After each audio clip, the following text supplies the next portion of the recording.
بتبدأ الحكاية بقط اسمه جارفيلد، وده كان قط مشرد وعايش في الشارع. بس بعدها بفترة في واحد اسمه جون اتبنى القط ده، وساعتها حياته كلها اتغيرت، وجون وجارفيلد بقوا أعز صحاب وحياتهم كانت سهلة وبسيطة. وفي يوم من الأيام كالعادة جارفيلد بيصحى على صوت المنبه، وطبعا زي كل يوم جون ما بيصحاش، فجارفيلد بيتولى المهمة دي وبيروح بنفسه عشان يصحي جون. ولما جارفيلد حاول معاه كذا مرة جون ما بيصحاش وكان بيرجع ينام تاني، فجارفيلد ما بيكونش قدامه حل غير انه يطلع فوق الدولاب وينط على جون عشان يصحيه. وبعد لما اخيرا جون بيصحى بيدخل عشان يستحمى، بس جارفيلد برضه ما بيسيبوش، ولما بيلاقيه اتأخر في الحمى بيدخل وبيشد سيفون الحمام عشان الدش ينزل ميه سخنة على جون ويخليه ينجز ويطلع بسرعة. ولما خطة جارفيلد بتنجح وفعلا جون بيطلع بيروح عشان يعمل لهم اكل، بس حتى دي كمان جارفيلد ما سابوش فيها. واول لما جون خلص الاكل وحطه على الترابيزه جارفيلد بدل الاكل بتاعه مع اكل جون من غير ما ياخد باله. ولما جون بدأ في الاكل عرف ان ده اكل القط وراح بسرعه ورجعه. وبعد ما جارفيلد خلص مقلبه في جون طلع عشان يقابل صاحبه القط نيرمال. ولما كانوا بيتكلموا مع بعض لقوا عربيه اللبن قدامهم، فنيرمال بيقول لجارفيلد ان نفسه يشرب لبن لانه ما شربوش من وقت كبير جدا. فجارفيلد قال له ان عنده خطه، وفعلا اخد نيرمال وراح للبيت اللي قدامه ازايز لبن. ولما نيرمال سأل جارفيلد هيعملوا ايه دلوقتي، جارفيلد قال له يركب جوه صندوق من الخشب وهو هيشده ويوصله للبن. وطبعا لان نيرمال كان قط طيب سمع كلام جارفيلد وفضل قاعد جوه الصندوق، فجارفيلد بحركه ذكيه شد الحبل ورفع نيرمال لفوق، وساعتها ازازه اللبن وقعت واتكبت كلها في بق جارفيلد. وبعد لما جارفيلد شرب وشبع ساب الحبل ووقع القط نيرمال على الارض. وبعدها بشوية القط جارفيلد جاع تاني، ولما دور في البيوت اللي حواليهم لقى ان في بيت شباكه مفتوح وموجود على الشباك فطيرة تفاح. ولما جارفيلد راح عشان ياخد الفطيرة دي لقى انه قدامه كلب اسمه لوكا، بس لان الكلب كان مربوط فجارفيلد ما كانش خايف منه. وحتى لما الكلب لوكا حذر جارفيلد وقال له يمشي جارفيلد ما اهتمش لكلامه، وكمان كان عمال يلف قدامه عشان لوكا يلف وراه، وبحركة ذكية خلاه يكتف نفسه بالسلسلة وكده مش هيقدر يقرب منه. وبعد لما جارفيلد عمل كده قدر بكل سهولة ياخد فطيرة التفاح. وكمان وهو راجع كان ماشي وعمال يعمل حركات النصر لأنه كده انتصر على الكلب لوكا. وبعد لما جارفيلد كل فطيرة التفاح وشرب اللبن كده كان خلاص شبع وقرر يرجع بيته، ولأنه طبعا أكل وشرب كتير فما كانش قادر يتحرك وراح نام على المكتب اللي بيشتغل عليه جون. بس بعدها بشوية جون لقى فار على الأرض فقال لجارفيلد يقوم ويمسك الفار ده، بس لأن جارفيلد كان كسول ما سمعش كلام جون وما كانش قادر يتحرك من مكانه أصلا. فجون وقتها قرر يتصرف هو وحاول بكل الطرق إنه يمسك الفار ده بس برضه معرفش. ولما جارفيلد شاف إن جون اتبهدل قرر ينزل هو ويمسك الفار بنفسه، وفعلا بكل سهولة جارفيلد قدر يعمل كده. وعشان يرضي جون وراله وهو ماسك الفار في بقه، فجون ساعتها فرح ودخل تاني البيت. بس بعدها بنكتشف إن الفار ده أصلا صاحب جارفيلد وإن اسمه لويس. ولما جارفيلد سأله هو ليه دخل البيت بتاعهم لويس عرفه إنه شم ريحة البسكوت بالبندق بتاع جون فما قدرش يستحمل ودخل عشان ياخد واحدة ويخرج تاني. فجارفيلد حذره إنه يدخل تاني لأن المرة الجاية ما يعرفش إيه اللي هيحصل وممكن جون يأذيه. وبعد لما جارفيلد بيخلص كلامه مع لويس بيدخل تاني للبيت وكمان بيروح يقعد على كرسيه المفضل قدام التلفزيون. ووقتها كان بيتعرض على التلفزيون اللي قدامه برنامج هابي الترفيهي، وده كان برنامج مميز عند جارفيلد وكان بيتفرج على كل حلقاته. وعلى الجانب الآخر بنروح للمذيع هابي وبنكتشف إنه ما بيحبش البرنامج ده أصلا وإن كمان عنده حساسية من القطط اللي بتطلع معاه. وهابي كان عامل البرنامج ده بس عشان يكون مختلف ويبقى مشهور وناجح زي أخوه المذيع والتر. ولما هابي خلص الحلقة بتاعته وكان رايح أوضته عشان يرتاح المساعد بتاعه عرفه إن التلفزيون المركزي هيعملوا برنامج جديد بس البرنامج ده هيكون محتاج كلب موهوب. فهابي وقتها قال إن هي دي فرصته ولازم يدور على كلب موهوب بسرعة عشان يروح هو ويعمل البرنامج ده. وعلى الجانب الآخر جون لما بيرجع من شغله بيلاقي إن جارفيلد واكل أكل كتير جدا ونام على ظهره ومش قادر يتحرك. فوقتها جون قرر ياخد جارفيلد ويروح يوديه العيادة البيطرية عشان يساعدوه إنه يهضم الأكل اللي أكله ده ويرجع يتحرك تاني بشكل طبيعي. بس جارفيلد وقتها كان بيكلم نفسه وكان بيقول إن جون مش واخده للعيادة عشان يعالجه ولا حاجة وإنه واخده بس عشان يروح يشوف الدكتورة ليزا. وفعلا بعدها جون وجارفيلد وصلوا عند عيادة الدكتورة ليزا، وبعد لما ليزا كشفت على جارفيلد قالت لجون إنه سليم ومفيهوش أي حاجة وكمان بعتته يعمل إصبع مع الحيوانات التانية. وفي الوقت ده بقى ليزا وجون كانوا لوحدهم، فليزا قالت لجون إنها عايزة منه طلب، فجون من غير تفكير قال لليزا طبعا اطلبي اللي انت عايزاه، وكان مفكر إنها هتوعده على العشاء. لكن ليزا ما كانتش عايزة كده خالص، وقالت لجون إن في كلب عندها محتاج رعاية، وطلبت منه إنه ياخد الكلب ده فترة، وكمان قالت له إنها هتيجي تطمن على الكلب ده كل شوية. فجون طبعا قال إن دي فرصة حلوة جدا عشان يتقرب لليزا أكتر، وفعلا بعدها أخد الكلب اللي اسمه وودي وحطه في العربية، وبعدها راح يشكر ليزا على استضافتها ليه. لكن المصيبة بقى أول لما جارفيلد خلص وخرج لقى إن الكلب قاعد مكانه، فكان متضايق جدا منه، ولما راح وحاول يحذر جون عشان يسيب الكلب، جون ما كانش فاهمه، وكمان حط وودي في الكنبة وخد العربية وماشي. ولما وصلوا البيت جون كان شايل وودي وبيعرفه على بيته الجديد، وطبعا جارفيلد كان متضايق جدا من اللي جون بيعمله، بس كان بيقول لنفسه إن أكيد جون بعد فترة هيرجع الكلب ده، وساعتها هيرجع جارفيلد تاني حيوانه الأليف. وبعد لما جون بيمشي جارفيلد حاول يبعد على قد ما يقدر عن وودي، بس طبعا ده ما حصلش لأن وودي ما كانش سايبه، وكان بيروح ورا القط جارفيلد أي مكان بيروحه. وبعدها وودي حاول بكل الطرق إنه يتقرب من جارفيلد، بس أي حاجة وودي كان بيعملها كان بيضايق بيها جارفيلد أكتر، وحتى لما قعد على الكرسي بتاعه جارفيلد شتمه وكمان زقه بعيد. وبعد شوية خناقات بينهم جارفيلد قرر يخرج يتمشى في الشارع، وبرضه وودي ما سابوش وراح وراه. فجارفيلد جات له فكرة وقال يعمل في وودي زي ما عمل في القط صاحبه، ويخليه يطلع في الصندوق ويوقعه. بس لما جارفيلد كان بيشرح لوودي اللعبة، وودي هو اللي راح وشد الحبل، وجارفيلد فضل في الصندوق متعلق، وبعدها وودي راح ساب الحبل فجأة ووقع جارفيلد، وبكده ازازة اللبن وقعت برضه كالعادة، فوودي راح وشرب هو اللبن، وبكده خطة جارفيلد فشلت. ولما جارفيلد طلع من تحت الصندوق فضل يجري ورا وودي بأقصى سرعة عشان يعاقبه على اللي هو عمله، بس المصيبة وقتها جارفيلد وهو بيجري اتفاجئ بالكلب لوكا قدامه، والمصيبة الأكبر بقى إنه كان من غير سلسلة، وطبعا دي كانت صدمة بالنسبة لجارفيلد، وفضل يعتذر للوكا عشان ما يعضوش، بس لوكا كان مصمم إنه ياخد حقه لأن جارفيلد كان قط رخم وضايقه كتير. ولحسن حظ جارفيلد على آخر لحظة وودي رجع له تاني، وقبل ما لوكا يهجم على جارفيلد وودي فضل يزغزغه وفضل يلعب معاه عشان يبعده عن جارفيلد ويدي لجارفيلد فرصة إنه يهرب. ولما الليل جه جارفيلد راح ونام في السرير بتاعه، بس وودي لأن ما عندوش سرير طلع على السرير بتاع جون وكمان نام جنبه. وطبعا جارفيلد كان متضايق جدا لأن جون عمره ما سمح له قبل كده إنه ينام جنبه على السرير. وفي اليوم اللي بعده وودي بيصحى بدري وبيطلع يجيب لجون الجورنال، ولما جارفيلد بيصحى بيروح يتفرج على التلفزيون، وكان شغال وقتها برنامج موسيقى ورقص جارفيلد بيحبه، بس وودي كالعادة راح يضايقه وقعد جنبه وفضل يزق فيه. ولما نزلوا هما الاتنين على الأرض جارفيلد قرر يتحدى وودي في الرقص وفضل يعمل حركات غريبة قدامه، فودي هو كمان قلد جارفيلد وكانوا عمالين يرقصوا هما الاتنين مع بعض. ولما القطط اللي في الشارع شافوا اللي بيحصل ده من الشباك افتكروا ان جارفيلد اتخلى عنهم وصاحب الكلب وودي، بس جارفيلد بسرعة اتصرف وزق وودي بعيد عشان يثبت لهم انه مش بيحبه. وبعدها بشوية الدكتورة ليزا بتوصل البيت عند جون وكمان بتاخده هو وودي معاها في العربية وبيمشوا، ووقتها بقى القطط اللي في الشارع راحت لجارفيلد وقالوا له ان اللي بيحصل ده مش كويس لان ممكن صاحبه جون يتخلى عنه قريب ويبقى وودي هو حيوانه الأليف الوحيد. وطبعا بسبب الكلام ده جارفيلد غار جدا وطلع يجري بأقصى سرعة ليه عشان يلحق جون، ونط فعلا في عربية ليزا. وبعدها بشوية بيوصلوا للمكان اللي بيتعمل فيه برنامج مواهب الحيوانات اللي عامله المذيع هابي عشان يلاقي كلب مميز. وطبعا جون وودي بيروحوا يقعدوا مع الجمهور عشان يتفرجوا على العرض، وبالنسبة لليزا بتروح عشان تقعد جنب المذيع هابي لأنها كانت واحدة من الحكام، وكده ما بيكونش فاضل غير جارفيلد وده بيكون قاعد بعيد وبيراقبهم. وأول لما عرف إن دي مسابقة قرر يشارك فيها وكمان دخل جوه ساحة العرض، بس في اللحظة دي بيكتشف إن المسابقة دي للكلاب بس، وكمان الكلاب أول لما بتشوف جارفيلد بيسيبوا المسابقة وبيطلعوا يجروا وراه. وطبعا بسبب اللي بيحصل ده العرض بيتعطل وما بيكونش فيه أي كلب يبدأ المسابقة.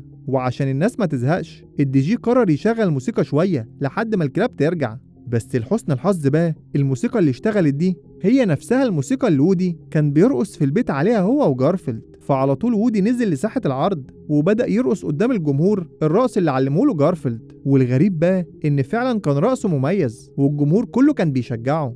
وعلى الجانب الآخر جارفيلد كان لسه بيهرب من الكلاب وحاول إنه يستخبى في هدوم واحدة ست، بس برضه الكلاب ما سابتوش وفضلت تجري وراه في المكان كله. وبعد مطاردة طويلة جارفيلد وصل لمكان مقفول، وعشان يضحك على الكلاب قال لهم يبصوا هناك، ولما فعلا عملوا كده جارفيلد بسرعة هرب من قدامهم.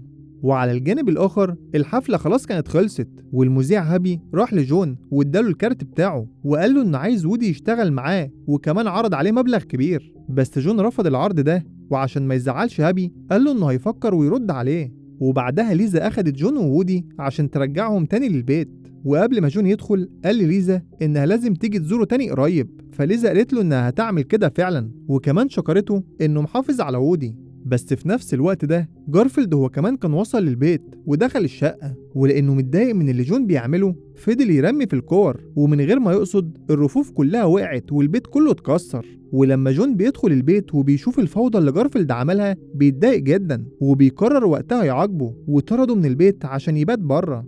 ولما الليل جه جارفيلد راح يبص من الشباك عشان يشوف جون، وطبعا اللي شافه ما عجبوش لأن جون كان مهتم بوودي وعمال يحميه. فجارفيلد مشي من قدام الشباك وكان عمال يغني هو قد ايه حزين وزعلان من اللي جون صاحبه بيعمله.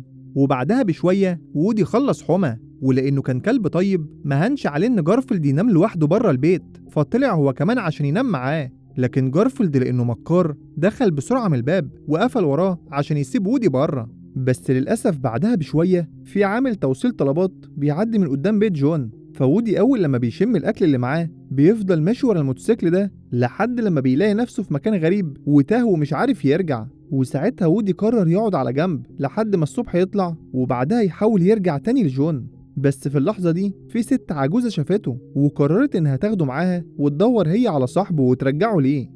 وفي اليوم اللي بعده جارفيلد لما بيصحى من النوم ما بيلاقيش وودي، وبيبدأ وقتها يحس بالندم، بس برضه قال إن الكلاب ما بتهربش وأكيد وودي بيلعب في أي حتة وهيرجع له تاني.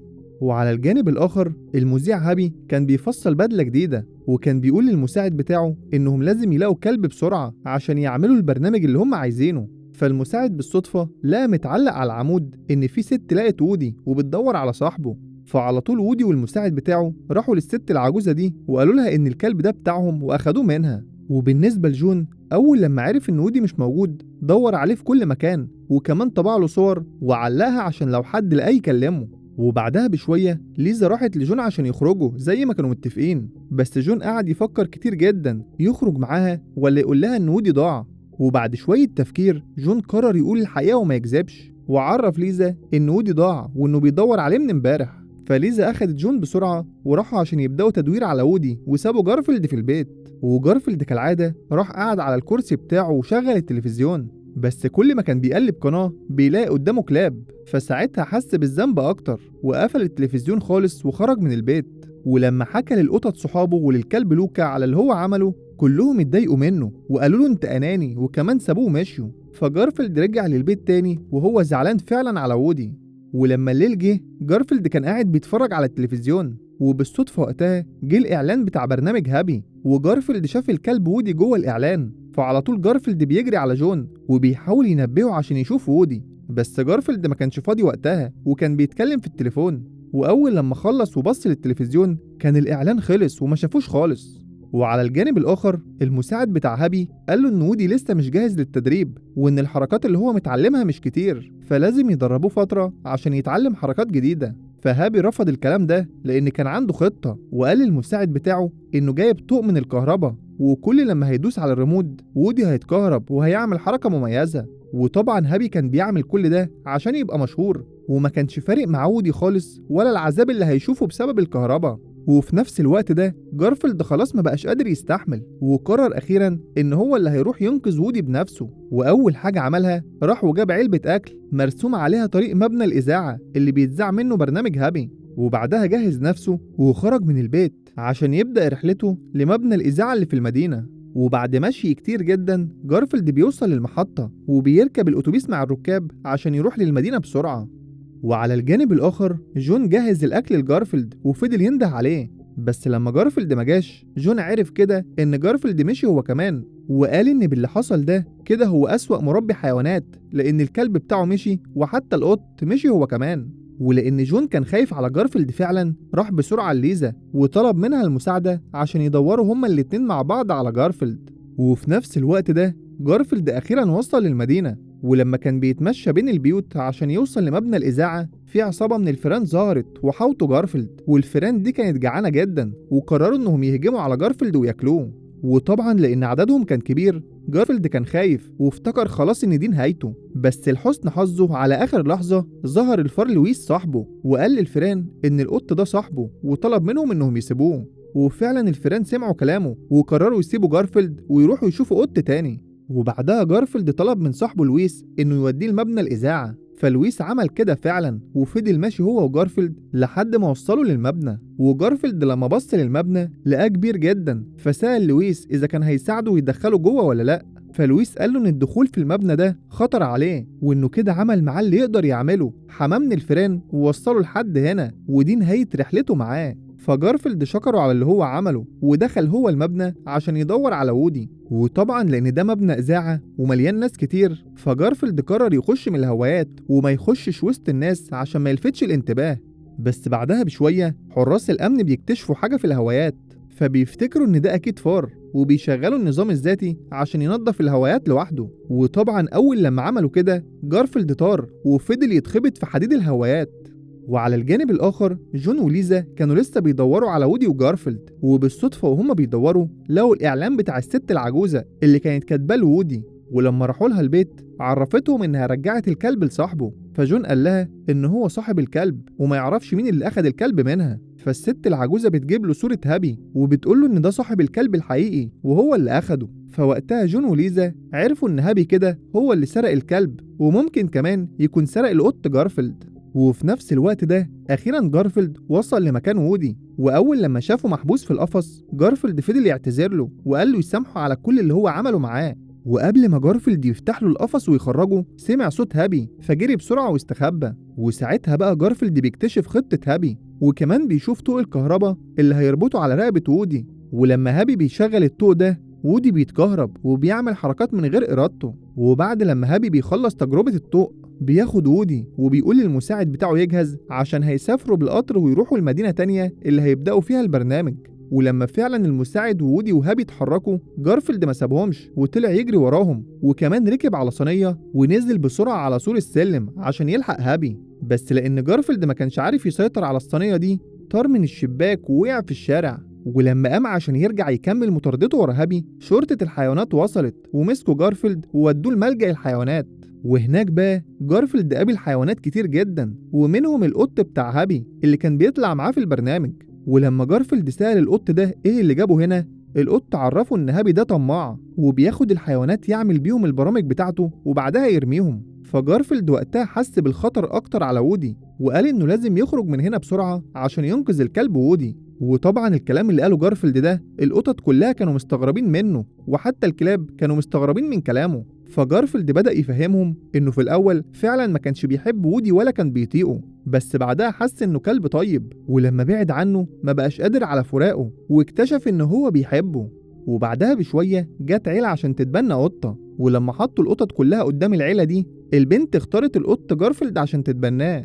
بس وقتها القط بتاع هابي عمل حركة ذكية وفضل يتسحب لحد ما وصل لجهاز الإنذار وداس عليه وفتح الإقفاص للكلاب والقطط كلها عشان يهربوا من الملجأ. وفعلا بسبب الفوضى اللي حصلت دي كل الحيوانات هربت وكان معاهم القط جارفيلد.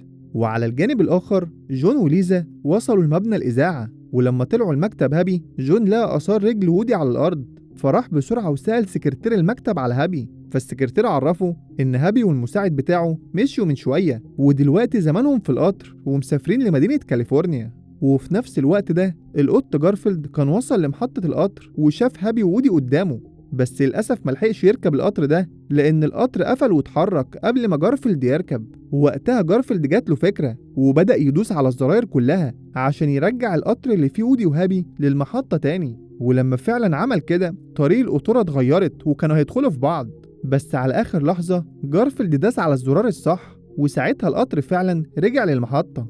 وفي نفس الوقت ده جون وليزا كانوا وصلوا هما كمان للمحطة وراحوا يدوروا على هابي. وطبعا جارفيلد جري بسرعة ودخل القطر وراح للقفص اللي فيه وودي وأخيرا حرره. وهابي لما اكتشف ان القطر رجع للمحطة عرف ان اكيد في حاجة غلط بتحصل ونزل يجري بسرعة عشان يروح لعربية الشنط ويطمن على وودي. بس طبعا لما وصل هناك لقى ان وودي طلع من القفص وكمان كان معاه القط جارفيلد، فهابي بكل هدوء كان بيقرب اكتر على وودي وكان ماسك الطوق في ايده عشان يلفه حوالين رقبته ويتحكم فيه. بس قبل ما هابي يعمل كده كل الكلاب والقطط وصلوا عشان يساعدوا جارفيلد، وحتى عصابة الفيران هما كمان جم مع الفار لويس عشان يساعد صاحبه جارفيلد. وطبعا وقتها كلهم هجموا على هابي وكمان لبسوه طوق الكهرباء اللي كان عايز يلبسه لوودي. ودلوقتي خلاص هابي بقى تحت سيطرتهم، وجارفيلد كان عمال يضغط على الريموت ويكهرب هابي، وحتى وودي هو كمان أخد حقه وداس على زرار تاني خلى هابي يتشقلب. ولما جون وليزا بيوصلوا لعربية الشنط بيلاقوا جارفيلد وودي وبيكونوا فرحانين جدا انهم اخيرا لقوهم. وكمان جون ما بيسكتش وبيروح يضرب هابي كعقابا ليه على اللي هو عمله. وكمان بعدها الشرطة بتيجي وبتعتقل هابي، وطبعا الاخبار دي بتتذاع في التلفزيون والناس كلها بتشوفها. ولما القطط اصحاب جارفيلد شافوا الاخبار دي فرحوا هما كمان وقالوا ان فعلا صاحبهم جارفيلد بطل. وبعد كل اللي حصل ده جون وليزا بياخدوا جارفيلد وودي وبيرجعوا للبيت، ووقتها اخيرا جون بيعترف باللي جواه وبيقول لليزا انه بيحبها. وليزا هي كمان بتكون مبسوطة من كلام جون وبتعرفه ان هي كمان بتحبه. وبعدها بفترة ليزا وجون بيتجوزوا وبيعيشوا مع بعض في سعادة وسلام هما وودي وجارفيلد. بس برضه جارفيلد بيرجع لعاداته القديمة وبيفضل يرخم على وودي وما بيرضاش يقعده جنبه على الكرسي بتاعه. وخلص الفيلم لحد هنا. لو عجبك ما تنساش الاشتراك ومتابعة كل جديد.